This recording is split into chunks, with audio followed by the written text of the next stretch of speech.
I have told this account twice, once to the Convocation's Internal Affairs panel in the weeks after the event, and once to the Alignment Review Board 3 years later when someone thought it worth revisiting. Both times I gave them the operational log, the sensor captures, and the certified translation of every transmission that passed between waystation Meridian Constant and the vessel that emerged from transit aperture 7 on the 41st day of the Convocation's third administrative quarter. Both times the panel thanked me, noted that my conduct had been within protocol, and closed the matter without further action. What I did not give them either time was the 6 words. I will give them here at the end of this account, because I believe they belong in some permanent record, even if that record is only this one, filed where no panel will look for it. But to understand why those words carry the weight they do, you need to understand what it was like to stand in the observation deck of Meridian Constant on that morning, with the transit bloom still cooling 3 kilometers off the docking ring, and the shape of the Kale Dorrant filling my forward screens, and to realize that no protocol I had ever read covered what I was looking at. I am Salvenu Marak. At the time of the contact event, I held the rank of Senior Attaché, 3rd grade, in the Convocation of Aligned Worlds Bureau of External Coordination. I had served in that capacity for 11 years, the last 3 of which were spent at Meridian Constant, a waystation positioned at the outermost navigational reach of Convocation-charted space, where the transit lanes from the Terran Compact's boundary systems converge on the only aperture cluster within 40 light-years that can sustain commercial-grade throughput. It was not a posting anyone sought. The work was administrative. The station itself was a functional installation, built for throughput and data relay rather than any form of prestige. The kind of posting that accrues to a career in its middle stages, when an official has demonstrated sufficient competence to be trusted alone at the edge of charted space and sufficient patience to remain there without complaint. I had both qualities in adequate measure, I suppose, because the posting had come to me and I had accepted it without significant protest, and 3 years later I was still there, which either demonstrated the patience or indicated a failure of ambition, depending on who was evaluating it. Before Meridian Constant, I had served at 3 other outer boundary postings, each progressively more removed from the interior of convocation space. This trajectory was not by design, exactly, but it reflected a preference that had developed gradually over the course of my career. A preference for the edges of things, for the kind of work where the next variable was whatever came through the aperture, rather than whatever the current political consensus required you to represent. The interior postings involved a great deal of ceremony. I had spent 8 months at a secondary diplomatic mission early in my career, and had found the work, which was primarily the production of carefully worded documents that said exactly what the institution had already decided to say, delivered at occasions designed to reinforce relationships that were already established, to be less engaging than I had expected. I did better at the edges, where the questions were real and the answers were not predetermined, and the species you encountered had not yet been filed under a stable category. This was the professional disposition I brought to the 41st day. I want to be clear about that, because I have sometimes seen it suggested that the contact event at Meridian Constant was mishandled because of inadequate preparation or insufficient personnel. That is not accurate. Meridian Constant was staffed at the level appropriate to a commercial-grade waystation at this tier of the transit network. The waystation's role in the Convocation's external access infrastructure was logistical. It was a relay point, a transit node, a facility that processed the throughput of the outer lanes and forwarded data to the appropriate destination. The personnel requirements for that function were not the same as the personnel requirements for a diplomatic station or a military installation, and the fact that we had 17 staff rather than 47 was a reflection of the function, not a deficiency in planning. The fact that a military frigate arrived instead of an automated buoy was not a failure of preparation on our part. It was a choice made by someone else, implemented with a degree of operational precision that my preparation could not have anticipated because it was not operating within any framework I had been given to expect. I want to be equally clear about something else. I do not, in retrospect, believe the choice was made with hostile intent. Everything that followed the channel selection, the precise positioning, the patience of the 7 hours, the content of the diplomatic proposal, the conduct of Coordinator Vasari throughout our exchange points toward a party that had studied the situation carefully and designed an approach that was meant to communicate seriousness without generating alarm. That the approach generated alarm in me, in the subjective sense I have been describing, is a product of my own institutional framework encountering a method it was not equipped to categorize. The Kale Dorrant was never a threat. It was a statement, delivered in a language I had to learn how to read in real time, on a morning when I had expected an automated machine. On the 41st day of the quarter, the transit log was not empty. It listed one scheduled arrival, a Terran data relay buoy, designation TRC Compact Automated 7741, carrying the quarterly diplomatic and commercial exchange package that the compact had been transmitting to the convocation via this aperture for the past 2 years. The practice was a leftover from the early phase of the compact convocation trade negotiation, when both parties had agreed that a formal courier shipped twice a year was insufficient for the volume of updates each side needed to track, and that an automated relay system using existing transit infrastructure was more efficient for routine correspondence. The buoy itself was a simple device. It entered the aperture at the compact boundary, traversed the transit lane, and emerged at meridian constant carrying a data package that my receiving station would then forward to Convocation Central on the next outbound courier. The buoy would then accept the return package, reverse transit, and deliver convocation correspondence back to the compact boundary station. It was Category 4 routine. I had received 6 of these buoys in the preceding 18 months. I had never once stood on the observation deck to watch one arrive. The 6th one I had processed on a morning when I was simultaneously completing a quarterly station maintenance review and fielding an inquiry from the Transit Authority about a discrepancy in the previous cycle's throughput data. The buoy had arrived. I had instructed the automated system to receive its package. The package had been logged and queued.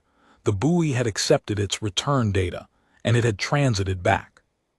The entire transaction had taken 11 minutes and required my personal attention for perhaps 3 of them. On this morning, I was at my desk in the administrative suite, reviewing a transfer request I had submitted 14 days earlier.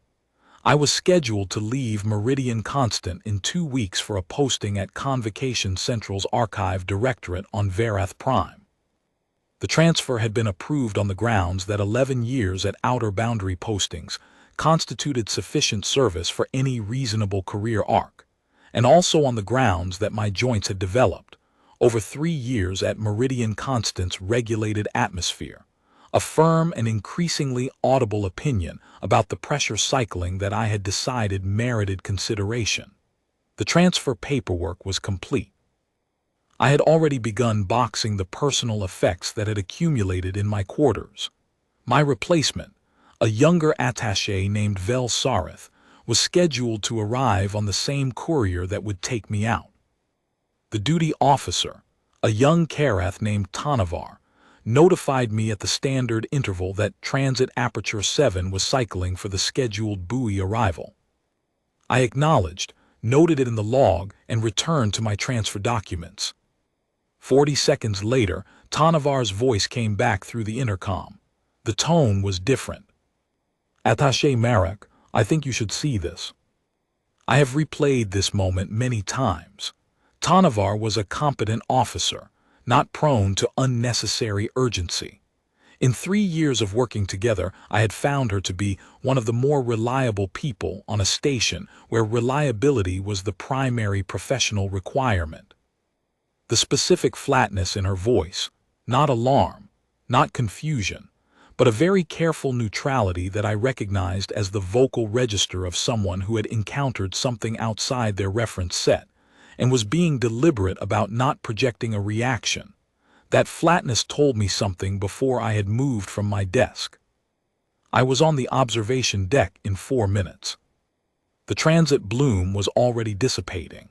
The aperture housing sensor array was cycling through its standard post-transit diagnostic, and the readings on the deck's secondary displays were scrolling in real time.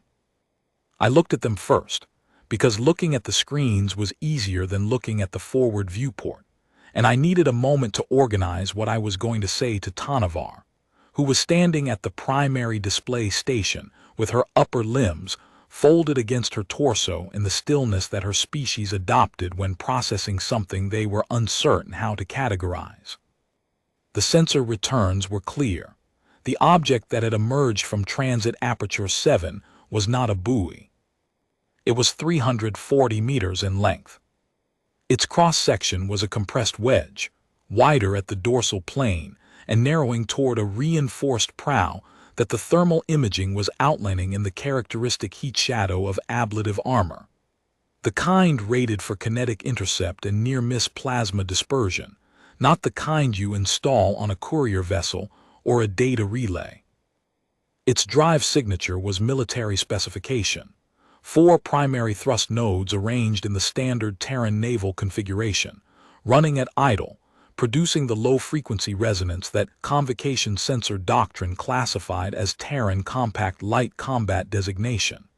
Its hull was marked with the Terran Compact's naval registry insignia, and below that, in characters I could read from the enhanced optical feed, a name. Kale Dorrant. I looked it up while I was still standing at the sensor station, one hand on the display rail, because the name meant nothing to me, and I wanted it to mean something before I opened my mouth. The Convocation's registry database on Terran naval vessels was 3 years out of date. The Compact was not obligated to share current fleet disposition under the trade framework, and we had not thought to ask, but I found an older entry. The Kale Dorrant was listed as a Terran Compact Light Frigate, commissioned 8 years earlier, assigned to the Compact's Boundary Patrol Command. It was rated for deep transit, independent operation up to 14 months, and it carried, according to the entry, a standard complement of 63 crew. 63 crew, I noted, not a skeleton crew. Not a reduced complement vessel on a routine courier run. A full operational complement for a ship rated for independent operation and classified under light combat designation. I closed the registry lookup. I looked at Tanavar. She was still in her stillness posture watching me. Weapon status, I said. Passive, sensor arrays active but non-targeting. No weapons lock established. No hailing frequency opened. Drive status. Idle, holding position at approximately 3 kilometers, 7 degrees off our primary docking approach. I turned and looked through the viewport for the first time. At 3 kilometers, the Kale Dorrant was visible to the naked eye. It was a dark shape against the star field, its running lights burning at standard navigation intensity, green and amber, which in Terran naval convention meant nothing hostile, the same thing they meant in ours, which was a piece of interspecies navigation standardization that had been settled 30 years ago in the Port Access Accords, and which I found myself thinking about with a specificity that I recognized as my mind filling processing time with facts, because the central question was too large to approach directly. The central question was, why was a Terran naval vessel here, in the place of an automated buoy, with its weapons passive and no hail on any frequency, doing nothing? I asked Tanavar to confirm that no communication of any kind had been received since the emergence. She confirmed it. I asked her whether there was any distress indication in the vessel's transponder data. There was not. The transponder was broadcasting standard, and the code it was broadcasting was a valid Terran Naval Registry identifier with no emergency suffix. The ship was not in distress. It was simply there, holding position in silence. I had 17 crew on the station. Meridian Constant was a waystation, not a defense installation. Its armament consisted of a single-point defense battery rated against debris and micro-impact events, which was the standard complement for a commercial-grade waystation at this tier of the transit network, because there had never been a compelling reason to install anything heavier. The Convocation's nearest patrol asset was 11 hours away. I knew this because I had checked it, not specifically for this scenario, but because any senior attaché at an outer boundary posting was required to know the response time data for their sector, and I knew mine. None of this felt particularly relevant to the immediate situation, because the Kale Doran had not threatened us, had not targeted us, and had not done anything that I could classify as a hostile act. It had simply emerged from a transit aperture and taken up a position off our docking approach and declined to announce itself. I have thought a great deal since then about those first 30 minutes, and about why I found the silence so difficult to manage. A vessel with weapons locked and a hailing channel open demanding terms is a situation with a defined protocol. There are response trees. There are actions to take and words to say and a structure of escalation that gives you something to do while you wait for the situation to resolve. The Kale Doran gave me none of that. It simply was. It occupied space. It waited. I have met, in the course of my career, officials from 17 of the 19 species currently recognized under Convocation membership. I have dealt with the Karath, whose communication style runs to compressed inference and expects you to supply context from shared reference. I have dealt with the Velhari, who consider silence during negotiation to be a form of contempt that must be answered immediately. I have dealt with the Gret Hanu collective, for whom a pause of more than 3 seconds in any verbal exchange is interpreted as a request to yield the conversational initiative. I have dealt with the Sanavar Protectorate, whose officials respond to uncertainty by generating more information requests until the uncertainty is submerged under data, and with the Tauran Assembly, whose standard protocol for any unscheduled contact is an immediate transmission of full credentials, intentions, and expected duration of engagement, on the grounds that ambiguity in interspecies contact is a precursor to misunderstanding and misunderstanding is a precursor to incident. In 11 years of external coordination work, I had developed what I thought was a reasonable understanding of the range of communicative registers that the galaxy's member species employed. I had not dealt with humans. In the files, and there were files, the Convocation maintained a considerable catalog of observational data from the years before formal trade relations were established, compiled from long-range sensor intercepts, and the records of the 2 species that had had earlier contact with the compact. The files described humans as a high-context communicative species. The phrase meant, approximately, that humans conveyed significant informational content through what they chose not to say, not to do, not to transmit, as much as through direct statement. There was a supplementary annotation, added by the analyst who had compiled the file, which noted that this characteristic was easily misread as passivity or disorganization by species that operated on low-context communicative frameworks, and that in documented cases of interspecies negotiation involving humans, the parties that had interpreted human silence as an absence of position had consistently been surprised when the human position became clear. I had read that annotation 3 years earlier when the trade framework had first been established, and I had reviewed the relevant background files as part of my station orientation. I had filed it, intellectually, in the category of interesting but abstract cultural data that accumulates in any external coordination role. The annotation was written in the dry language of behavioral cataloging, and it had not, I will admit this plainly, conveyed to me, in any visceral or operational sense, what it would actually feel like to be on the receiving end of that silence. It had been an abstraction.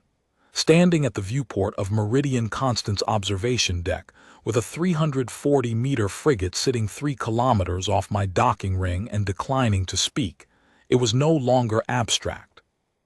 I instructed Tanavar to maintain current station posture.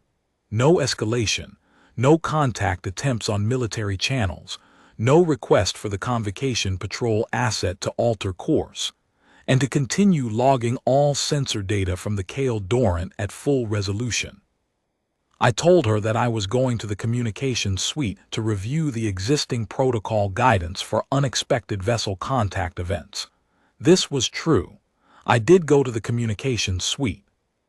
I reviewed the protocol guidance for approximately 8 minutes before concluding that it did not cover this situation, because the protocol guidance for unexpected vessel contact assumed either an emergency posture, a hostile posture, or a technical failure scenario. 3 categories that had been developed over decades of interspecies incident management, reflecting the range of ways an unscheduled vessel had historically arrived at a convocation waystation. The Kale Dorrant fit none of them. The protocol guidance had no tree for a situation in which the other party was simply present and waiting, with weapons passive, on a frequency it had chosen not to use. What I did, in the absence of applicable protocol, was return to the observation deck and watch. The first hour passed. The Kale Dorrant did not move. It did not transmit. Its sensor arrays continued their active sweep of the local volume, which included Meridian Constant, at a resolution that my own equipment could measure but not match. I found, after the first hour, that I had stopped watching the sensor returns and was simply watching the shape through the viewport. There was something in the stillness of the vessel that I could not categorize, and that refused to become less remarkable with repeated observation.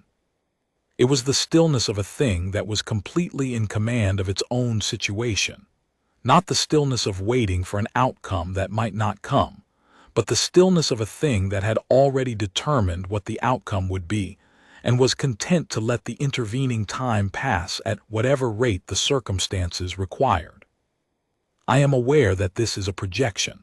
I am describing, in retrospect, the impression that the ship made on me, and impressions derived from watching a vessel through a viewport are not operational data. At the time, I was not using words like stillness or patience. I was reading sensor returns, drafting preliminary incident reports, checking the time at 30-minute intervals, doing the work of my position because the work of my position was the only structure I had. At hour 2, one of the junior staff, a Velhari communication technician named Risavar, requested through the internal system to know what his escalation authority was. The question was technically about his responsibility to report the incident upward through his own service chain, but what he was actually asking was whether he should be frightened. I told him that the escalation decision was mine, and that I was monitoring the situation. He thanked me and did not send another query for the rest of the day.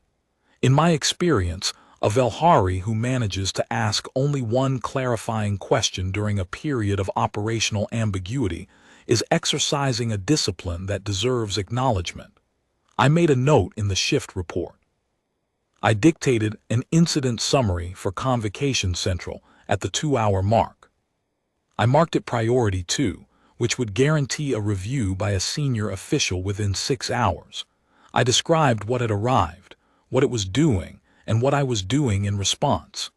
I noted that the vessel had not taken any action that could be characterized as hostile under the Port Access Accords or any other applicable framework. I noted that I was maintaining current station posture and would update as the situation developed. I sent it through the standard data relay because I did not want to activate the emergency burst channel, which would have brought the nearest patrol asset to a contact intercept heading, before I had any better understanding of what contact might involve. At hour 3, I ate a meal at my desk. I continued reviewing the sensor data.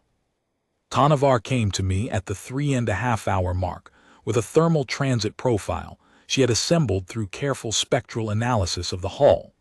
The Kale Dorrant showed heat-soaked signatures consistent with extended deep transit operation, the layered thermal pattern of a vessel that had made multiple long-duration jumps in a relatively compressed time frame.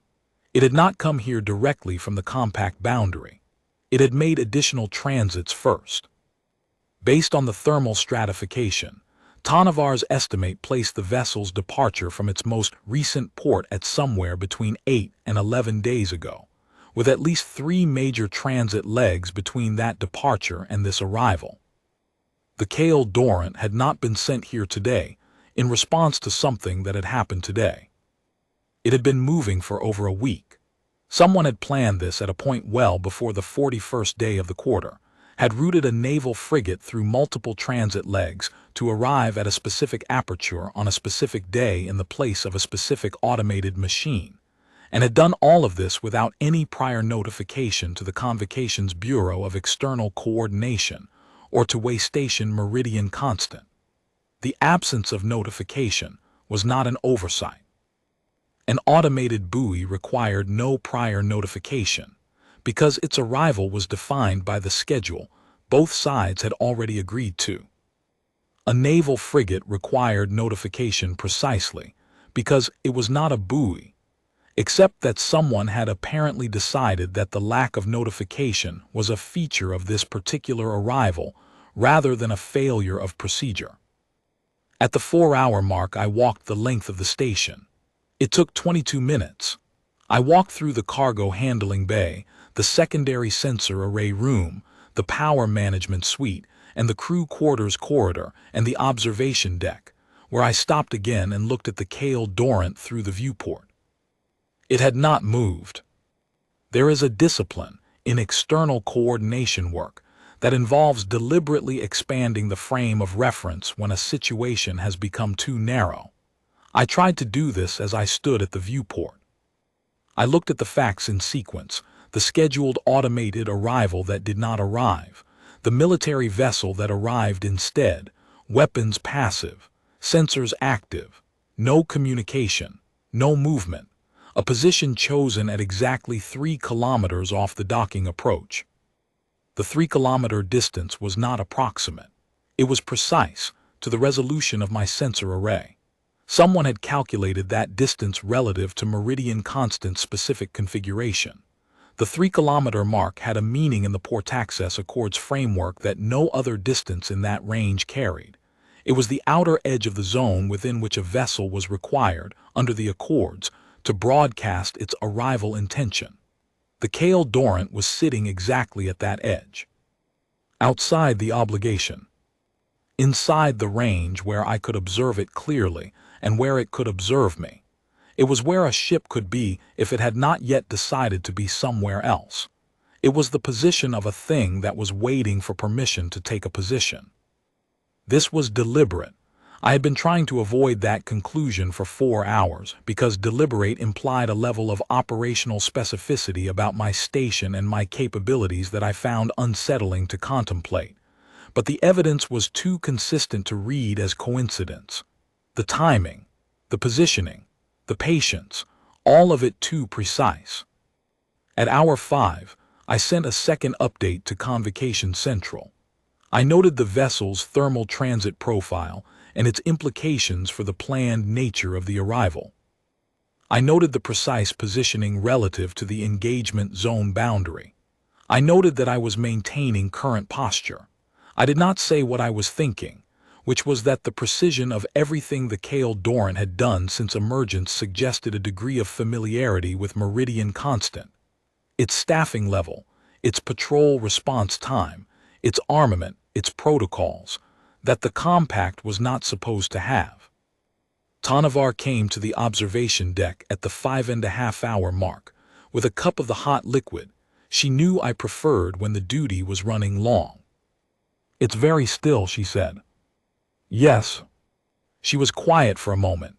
Then, "Do you think they can see us through the viewport at 3 kilometers with what their optical systems must be rated for?" "Almost certainly." Then they know we're standing here looking at them. Yes. She picked up her cup and watched the ship. It doesn't seem to bother them. We stood in silence together for a few minutes, and then she took the tray and went back to her station. After she left, I remained at the viewport for a time, thinking about what she had said. The awareness that 63 people on the other side of 3 kilometers of vacuum could watch me watching them, and that this awareness appeared to factor into their posture not at all, was a detail I found more difficult to set aside than any of the operational data on my screens. Not because it was threatening. Because it was familiar, in some obscure professional sense. I knew what it looked like when someone watched you from a position of thorough prior knowledge. I had done it myself, in smaller ways, in earlier postings. The careful preparation before a negotiation that let you observe the other party's reactions against a detailed internal model of what you expected those reactions to be.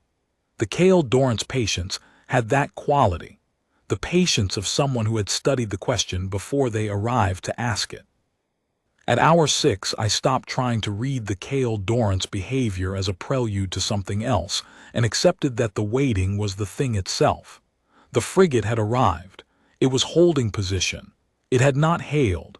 It had not threatened. Whatever it was doing it completely and with full intention, and the intention was not hidden. The intention was the behavior, laid out in the open, waiting for me to stop looking for the framework it was not designed for and start looking at the one that was actually there. It was, I concluded, a demonstration of composure, of preparation, of the specific kind of patience that belongs to a party that arrived knowing what it would find and is content to let the other party arrive at the same understanding in its own time. At hour 7, the frigate transmitted. The transmission came on the standard diplomatic frequency specified in the Compact Convocation Trade Framework Accords, the frequency the data-buoy would have used, not a military command frequency, not the emergency contact band, the routine channel, the one built for automated handshakes and scheduled data exchanges, the one my equipment had been monitoring as a matter of course throughout the day. They came in where the buoy was supposed to come in, on the frequency the buoy would have used, as if the 7 hours of silence were simply a long pause in a conversation that had already been established by the data-buoy precedent. The transmission was in convocation standard. The pronunciation was precise and unaccented, a crew member who had spent considerable time learning the language, not an automated system. The message was brief.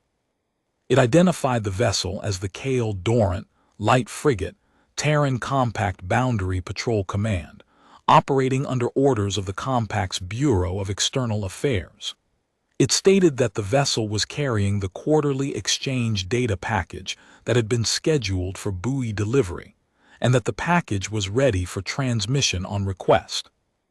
It requested, in conclusion, permission to approach the docking ring, and to provide waystation Meridian Constant with a formal diplomatic communication from the Compact's Bureau of External Affairs, addressed to the senior attaché of the Convocation's Bureau of External Coordination, for delivery in person. That was all. No explanation for the 7 hours of silence. No explanation for why a frigate had replaced a buoy. No statement of purpose beyond the immediate procedural request. The content was exactly what the data-buoy's automated system would have transmitted on arrival, with 2 additions: the request to approach and dock, and the mention of a diplomatic communication requiring personal delivery. I sat with the transmission for approximately 4 minutes. I read it twice on the display and once as a printed copy, because I had found over the years that reading a printed version of a communication I was uncertain about sometimes settled the processing in a way I could not fully account for. The printed copy told me the same things the display had told me. I set it aside. I had 17 crew. I had a single point defense battery. I had an 11-hour response time from the nearest patrol asset. I had a Terran naval frigate 3 kilometers off my docking ring that had been sitting there for 7 hours doing nothing. that had then asked, politely, to come closer and hand me a letter. I opened the response channel and granted permission. The Kale Dorrant moved with an economy that I found notable. It did not rush. It did not demonstrate thrust capability or any other characteristic of its drive systems that might have read as a display of force. It moved at approach speed, which was the speed specified in the port access accords for vessels entering within 2 kilometers of a waystation installation, and it moved at exactly that speed. It oriented its dorsal plane to the docking ring's approach bearing, extended its docking collar, and made contact with our port interface with a precision that suggested this was not the crew's first time berthing at a convocation standard installation. I had not known they had a compatible docking collar. That detail was not in the registry entry I had pulled. It had presumably been installed at some point after the trade framework was established, and the database I had access to was 3 years out of date. The fact that it fit, and that they had used it without first querying me about compatibility, confirmed what I had been arriving at for the past 3 hours. They had known what they would find before they came. The docking seal confirmed pressure integrity at the collar. The airlock cycled, and then I walked from the observation deck, through the main corridor, down the secondary access shaft, and into docking arm C, where I stood in front of the airlock door and waited for it to open. There were 4 of them. The liaison, a woman of middle years, wearing the gray working dress of a compact bureau official rather than naval uniform, with the specific quality of physical stillness that I had associated with the ship itself across 3 kilometers of vacuum, a posture so settled that it looked like a decision rather than a habit. Behind her, 2 crew in compact naval working dress, carrying a sealed case between them. And behind them, standing a half step further back than the others in a way I understood, after a moment, as a deliberate choice of positioning, present but not asserting presence. A 4th figure who wore no rank insignia and whose eyes, when they met mine, carried an attention so precisely calibrated that I instinctively assigned it to someone whose professional function was to observe, and whose presence at a diplomatic handoff was not incidental. The liaison spoke first. Attaché Marek, the same pronunciation as the transmission. It was her, not an automated system. I'm Coordinator Lean Vasari, Bureau of External Affairs, Terran Compact. On behalf of the Compact, thank you for granting approach and berthing. She said this as if we had not just spent 7 hours in a silence that I was still processing, as if the sequence of events that had preceded this moment were unremarkable, as if this were simply the next item in a standard diplomatic exchange. I looked at her and thought, she is not pretending. This is not a performance of normalcy. She genuinely experienced those 7 hours as ordinary, as preparation, as time well spent in exactly the way it had been intended to be spent. That recognition, more than anything in the preceding 7 hours, told me something fundamental about the species I was dealing with. I said, "Welcome to Meridian Constant, Coordinator Vasari." She handed me the sealed case.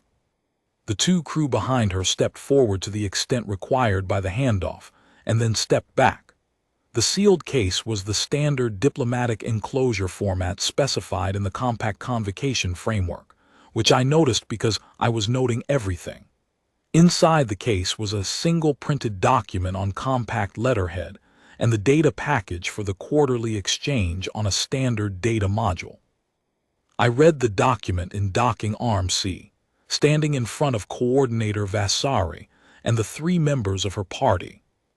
The document was a formal notification from the Compact's Bureau of External Affairs to the Convocation's Bureau of External Coordination, informing the Convocation that the Terran Compact was prepared to open discussion on a full diplomatic normalization agreement beyond the existing trade framework, and was proposing an exchange of formal ambassadors on a trial basis.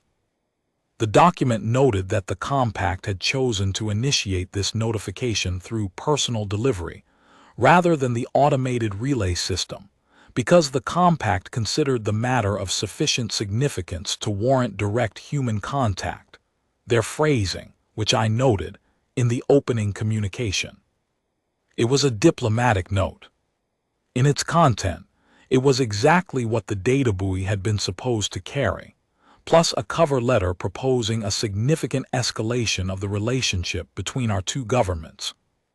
The Kale Dorrant had made multiple transit legs over more than a week, replaced a scheduled automated machine, held position for 7 hours in front of a 17-person skeleton crew with a single point defense battery and an 11-hour patrol response, and then asked politely to come closer and hand me a letter proposing that we become closer. I looked up from the document. This will require a formal response from Convocation Central, I said.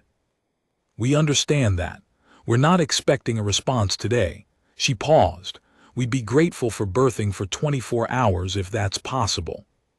We have some maintenance requirements we'd prefer to address before our return transit, and I think there may be value in a less formal conversation, if you're willing. I arranged the berthing. The less formal conversation took place in the waystation's secondary conference room, a space designed for quarterly maintenance reviews, not diplomatic exchange, with a table that bore the marks of years of use and chairs that had been repaired twice by the maintenance contractor and would probably need a third repair before the next contract cycle. We sat across from each other with cups of the hot liquid that Tanavar had prepared, and we talked for 4 hours. I will not transcribe the conversation in full. She asked about the station, about the transit traffic patterns, about how the data buoy relay had been functioning from our end. I asked about the compact's external affairs structure, about how this particular proposal had come to be developed, about the timeline of the decision to send a frigate rather than a buoy. She answered those questions with a directness that I found slightly disorienting after the morning, because directness was not what 7 hours of operational silence had primed me to expect. When I asked why the Kale Dorrant had come in place of the buoy, she said it plainly, because the proposal needed to be delivered by a person, and because the Compact's bureau had determined that a person arriving in a ship was a clearer statement of seriousness than a person arriving on a scheduled courier. A clearer statement, I said. Is that the reason for the 7 hours? She looked at me without changing her expression. We weren't certain how long it would take you to be ready to receive us. I sat with that for a moment. I recognized what she was saying and what she was not saying, not that we had been slow or deficient, that the 7 hours were not an imposition on us but an accommodation to us. The Kale Dorrant had remained at that precise 3-kilometer mark, on that precise channel, waiting for the duration that I needed, not the duration they required. They had been ready for hour 1. They had waited until hour 7, because hour 7 was when I arrived at stillness. And you were content to wait, I said. We've waited longer, she said. I did not ask what she meant. I thought I understood it, and I thought putting it into words at that table, in that room with the Kale Dorrant berthed 30 meters down the arm, would make it too large for the space we were in.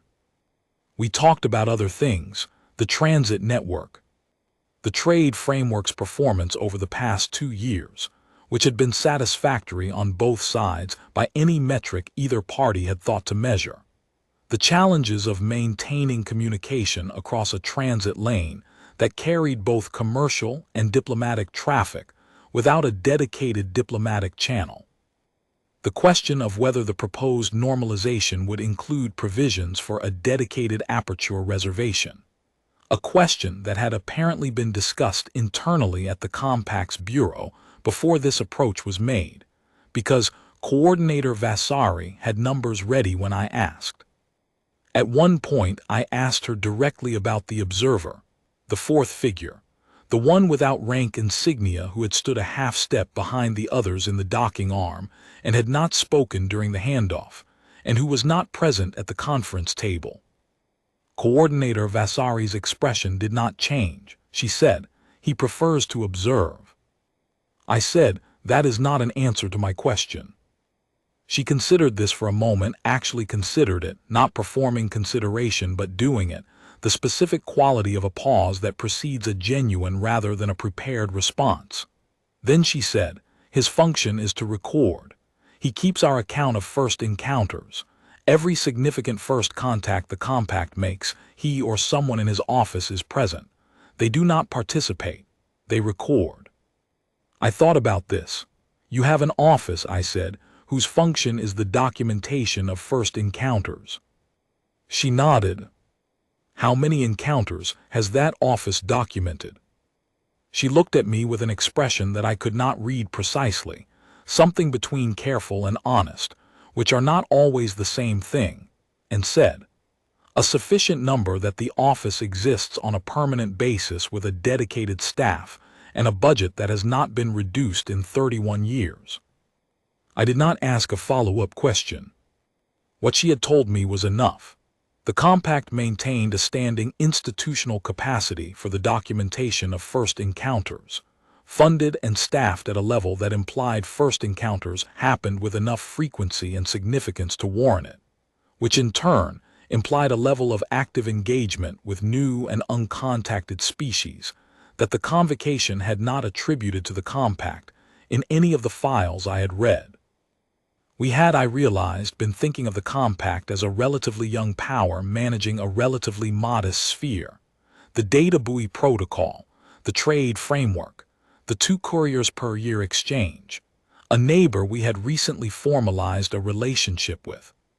The Office of First Encounter Documentation, 31 years old and budget stable, suggested a different scale of operation. She was watching me process this. She did not rush it. She took a long drink from her cup and waited, with the same quality of patient attention that the Kale Dorrant had demonstrated for 7 hours at 3 kilometers, while I arrived at whatever I was going to arrive at. I need to amend my incident report." She said, "That is entirely your decision, Attaché Marak." It was a careful thing to say. It meant, we are not asking you to suppress anything. It also meant, we are not going to tell you what to put in your report, which is a way of leaving the question of what you understand, and what you choose to report that you understand in your hands. It was the kind of statement that a party makes when it is comfortable with the full range of possible responses, and does not need to manage the outcome. I thanked her for the clarification, and did not amend my incident report. She was well prepared. Everything about her was well prepared, in a way that extended below the surface of the conversation to the structure beneath it. The choice of what to offer and what to hold back. The timing of when she moved from one topic to the next. The particular way she framed questions that were designed to elicit a specific category of response without appearing to design them that way. I had been doing this work for 11 years, and I could see the architecture of a prepared approach when I was in one. And what I was in was the most carefully prepared approach I had encountered. Before she returned to the frigate for the night, Coordinator Vasari said something else. We were standing in the corridor, the formal portion of the evening concluded, and she had turned toward docking arms. She stopped, and without fully turning back said, "You handled it well, Attaché Marak. The 7 hours, the uncertainty. It isn't easy, that kind of patience." "You had 63 crew sitting in a frigate for 7 hours, I said. "Not doing nothing." She did look back then, and her expression was careful in a way that told me the next words were chosen before she said them. "We were watching." The Kale Dorrant departed 22 hours later, 2 hours earlier than the granted berthing duration. Coordinator Vasari transmitted a brief formal acknowledgement through the diplomatic channel, thanked me for the conversation and the hospitality, and confirmed that the compact would be waiting for the convocation's formal response to the normalization proposal through the established relay. The frigate transited through Aperture 7 and was gone. The aperture bloom dissipated. The sensor returns cleared to the empty star field that Aperture 7 normally presented, cold and unremarkable, and exactly as it had appeared for the 3 years I had been watching it. I stood on the observation deck for a while. Tanavar came and stood beside me for part of it, not saying anything. She had the instinct, or perhaps the training, to recognize when presence was more useful than conversation, and I was glad of it. After she left, I remained alone at the viewport. The star field had the particular quality it carries at the far edge of charted space, where the density of catalogued objects thins and the gap between known things becomes wider than the things themselves. I had spent 3 years looking at it without seeing it very clearly. The posting had a way of making the familiar invisible: the aperture housing, the cold stars, the geometry of the transit lanes marked on the navigation chart but absent from the sky itself. Tonight I was seeing it differently. I was thinking about the distance between what we had mapped and what existed in the unmapped remainder, and about whether the compact's 31-year-old Office of First Encounter Documentation had been building a different kind of map than the one we had. The convocation had 17 member species. It had taken 300 years to negotiate and formalize those memberships, each one preceded by a period of contact management, treaty negotiation, cultural assessment, and institutional accommodation that had, in several cases, extended across multiple generations of officials. 300 years, 17 species. The pace reflected the convocation's institutional culture, which valued deliberation and consensus above speed, on the understanding that a framework built slowly on shared agreement was more durable than one assembled quickly on expedience. I did not know how many species the compact had made contact with. The files did not contain that figure because we had not thought to ask for it, which was itself a kind of answer. We had not thought to ask because we had assumed, without examining the assumption, that the compact's engagement with the wider galaxy was roughly comparable in scope to our own. The permanent office, the budget stable across 31 years, the observer whose function was to record. These were details that did not fit the assumption. I thought about Coordinator Vasari saying, "We have waited longer." I thought about what that meant, not as a negotiating remark but as a factual statement. Longer than 7 hours. Longer than any specific duration I could assign to it. Longer in a way that implied a practice, a capacity, a patience built into the institutional structure itself rather than performed case by case.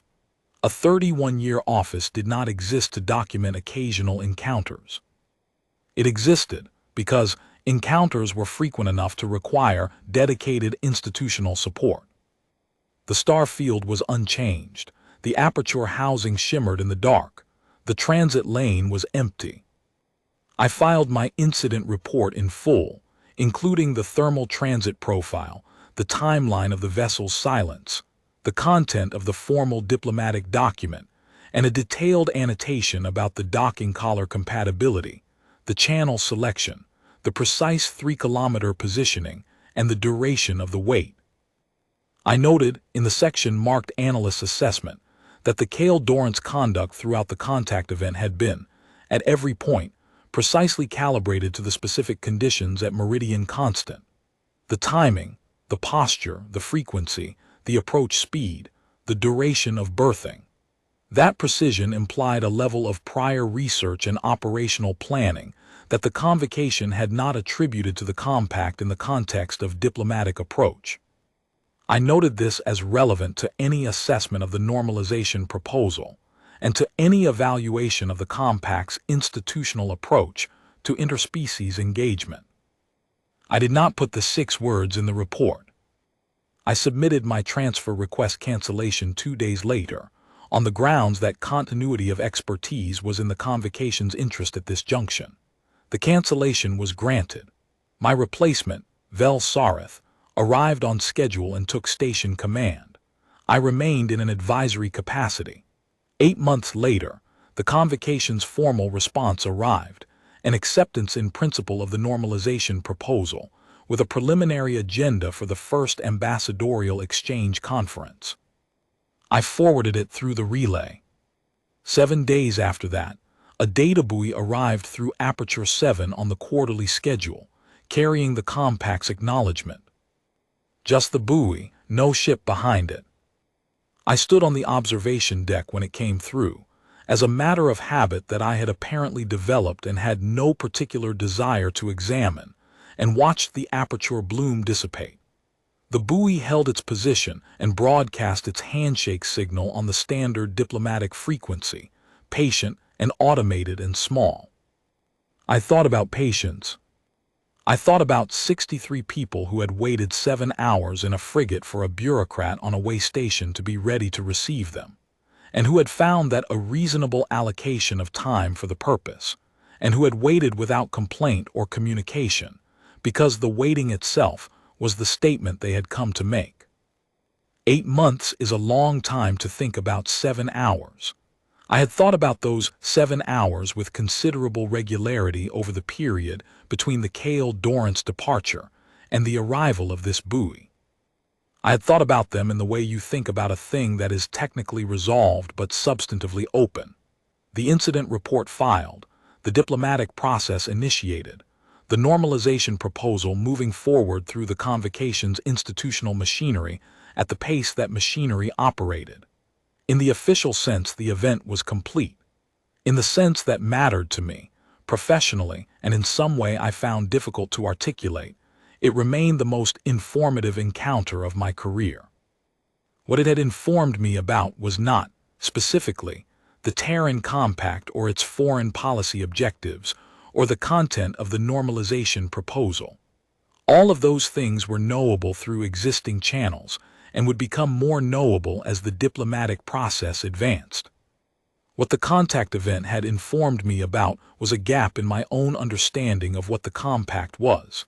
A gap I had not known was there, until the Kale Dorrant emerged from transit aperture 7 and began, by doing nothing for 7 hours, to delineate its shape. I had spent my career at the edges of convocation space because I preferred questions that were real. The contact event had given me a question that was very real and that I had not yet answered to my own satisfaction. How long had they been watching? Not this station specifically, not me specifically, but the convocation, its structure, its protocols, its pace, its patterns of response. The office existed for 31 years. The compact had been in formal contact with the convocation for 2. Before that, there had been an informal contact period of approximately 6 years, documented in the convocation's own files. 8 years in total. The office was 31.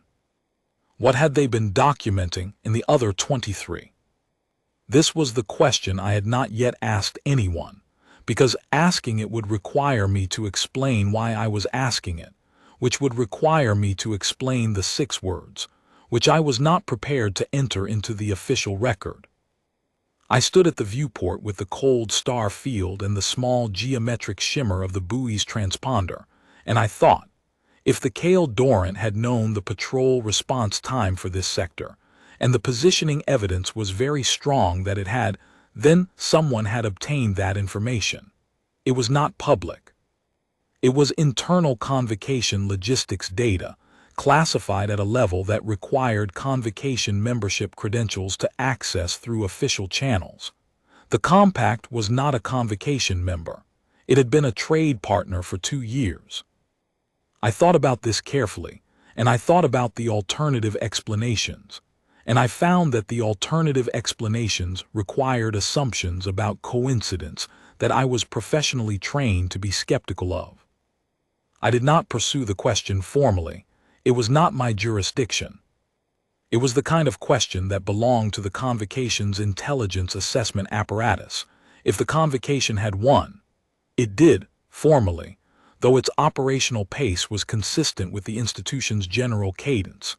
And it was a question that, once asked formally, would require an answer that might complicate the normalization process in ways that the process did not need complicating. The compact had made a reasonable diplomatic proposal. The proposal was being evaluated on its merits. These were good things. They were served by the official record remaining what it was. The 6 words were mine. They could stay mine. And then I thought the 6 words.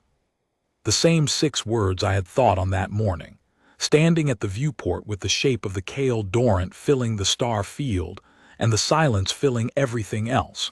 When I had finally stopped reaching for the protocol that did not exist and simply looked at what was in front of me.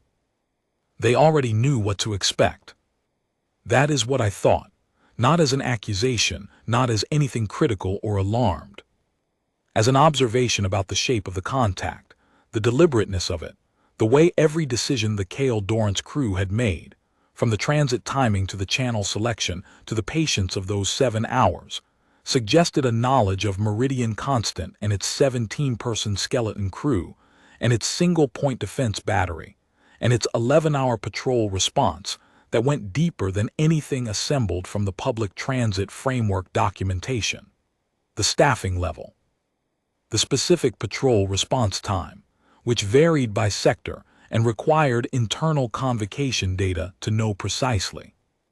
The 3-kilometer positioning, calibrated to the port access, accords engagement zone boundaries, which required a careful reading of convocation interspecies engagement law that went beyond what a trade partner was obligated to have.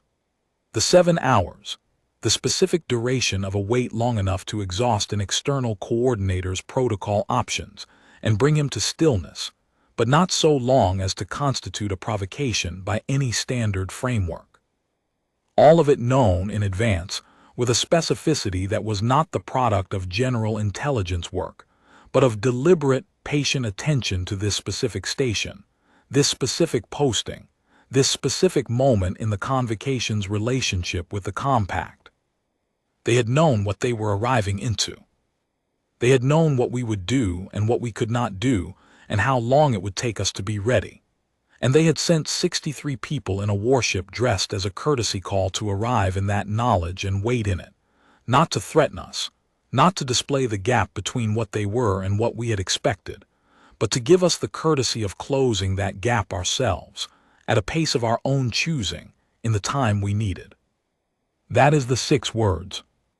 I sealed them in a private record. The humans conducted themselves impeccably. Coordinator Vasari had been, in every measurable sense, exactly what a formal diplomatic liaison should be. The Kale Dorrance had committed no hostile act. The proposal was reasonable, and the terms were open, and the convocation's interest in a fuller relationship with the compact was genuine and well-founded. The normalization process should proceed, and it is better served by the version of events in the official record than by the version in this one. None of that changes what I saw across those 7 hours, and none of it changes the conclusion that settled in me at the viewport on that morning. The species across those 3 kilometers of silence had been watching us for longer than we had been watching them. They understood us more thoroughly than we understood them. And they had arrived not to demonstrate what they could do, but to give us the opportunity to discover it ourselves, at a pace of our own choosing, in the most patient operational terms I have ever encountered. They are patient, the humans, more patient than I think we have yet accounted for, and patience, in my experience, belongs to those who are certain of the outcome, who have done the work of understanding before they arrive, and who wait not because they are unsure but because they are giving the other party time to arrive at certainty too. I keep my posting at Meridian Constant. I watch the aperture. I think about the 6 words and what it means to be the party that does not yet know what to expect. I try to learn what they already know.